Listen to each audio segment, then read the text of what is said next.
Des centaines de familles ont été contraintes de fuir leur maison lors d'un nouvel épisode d'affrontement entre des gangs rivaux qui se disputent le contrôle du territoire à Port-au-Prince en Haïti.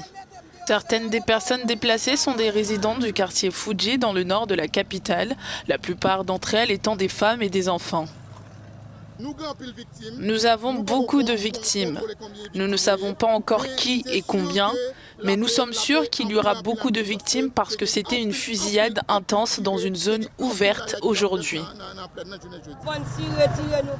Il y a eu des coups de feu, alors nous avons décidé de ne pas rester. Ils ont brûlé des maisons, nous ne savons pas si notre maison a été brûlée. Nous sommes dans la rue depuis ce matin, nous ne savons pas où nous allons. D'autres familles avaient déjà pris la fuite lorsque des gangs ont incendié 8 hectares de champs de canne à sucre près de la distillerie du célèbre rhum haïtien Babancourt. Au moins 806 personnes non impliquées dans les échanges violents qui ont eu lieu ont été tuées, blessées ou kidnappées en janvier.